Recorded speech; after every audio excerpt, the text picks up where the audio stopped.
gimana sih teknisnya untuk ngubah data jadi insight dan lain sebagainya. Trial error kan ada batasnya ya mungkin ya. Bisa nggak kita misalnya kalau Momo sendiri dari pengalamannya Momo nih, kan trial error kan pasti ada nih ya kan kalau kita sendiri di startup dan sebagainya. Nah, kalau sekarang kira-kira ada sih nggak sih yang cara lebih baik selain trial and error? Sebenarnya kan sebelum dari memulai sesuatu pun kan sebetulnya kan harus ada analisanya dulu ya, ada assessment-nya dulu, kita pelajari dulu juga data-datanya gitu. Ini sebenarnya tergantung juga gitu sama apakah kita mau memulai sesuatu yang super baru gitu ya, yang datanya juga terbatas misalkan gitu, atau sebenarnya nggak improve dari sesuatu yang sudah ada gitu. Karena dalam keseharian pun juga ngalamin tuh gitu macam-macam project yang kayak gitu juga kan. Ada yang memang totally baru gitu, yang bahkan di Indonesia belum ada misalkan. Jadi kita nggak bisa ngambil sampel yang dari Indonesia kan gitu. Ya kita bisa nge-refer gitu mungkin dari data yang dari luar maybe gitu kan. Atau kalau nggak ada sama sekali ya nggak apa-apa, tapi at least punya hipotesis. It has to come from somewhere lah intinya gitu, be it just qualitative insight lah, atau kalau ada data-data lah mau sekecil apapun gitu, and then we build hypothesis from there. Kemudian kita lihat juga nanti kita tentuin sukses matriksnya apa kira-kira gitu. Dari situ nanti kita baru mulai ya kita kembangin lah gitu ya, the requirement-nya kayak gimana, business requirement-nya kayak gimana, nanti dari desain mau kayak gimana.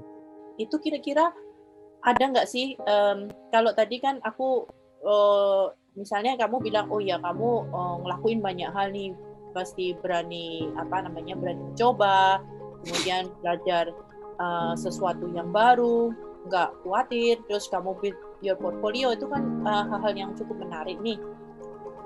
Apa sih kira-kira hal yang membuat kamu, kalau aku tanya nih sekarang, yang membuat kamu bangga sebagai seorang UX designer, entah dari saluran ke belakang atau saluran ke depannya sekarang, sama apa sih yang membuat kamu kalau kamu bisa ngulang nih, kan pengalaman kamu kan banyak banget nih, apa yang kamu akan lakukan berbeda lah kira-kira dari semua?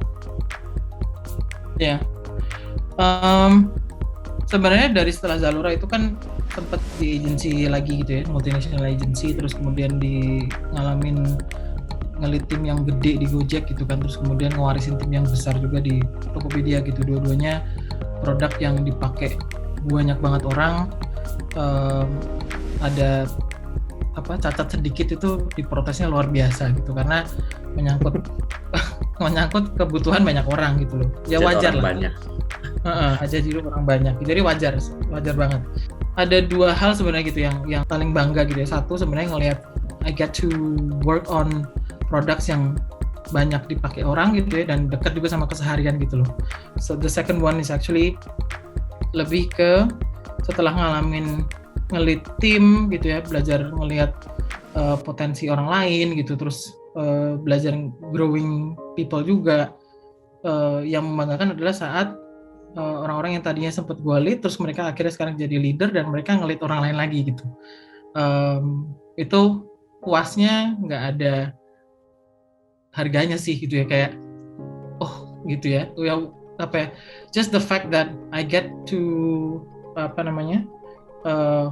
bisa ngasih impact walaupun cuma sedikit gitu di hidup mereka, untuk kemudian mereka bisa ngasih impact lagi di hidup orang lain, itu kepuasannya luar biasa gitu. Terus yang ketiga sebenarnya lebih ke diri sendiri gitu. Kadang-kadang I often think about myself not being courageous, but usually when I look back on the things that I've udah gue lewatin gitu ya, dan ngeliat lagi ternyata bisa juga ya gitu loh. Jadi tanpa sadar sebenarnya ada keberanian itu sebenarnya ada gitu, cuman sometimes I just don't realize that I have that. So ya bangga sendiri juga gitu kadang-kadang ya, agak narsis gitu, cuman ya ternyata bisa juga ya. Jadi kalau ada problem atau ada challenges lagi itu sekarang biasanya suka ngeliat juga kayak, well you've come so far gitu, and the things that you didn't know you can overcome, ya ternyata lu overcome gitu kan. So there's always a beginning of something gitu. Kasarnya kayak there's always the beginning of kalau gunung kan selalu ada kaki gunungnya dulu kan gitu. Tapi kalau lu nggak naik, kalau nggak lu jalanin ya you're not gonna get to the top atau bahkan ngelewatin gitu ya. Tapi nanti setelah itu ya mungkin ada gunung lagi gitu dan ya sudah gitu. It's okay gitu kan.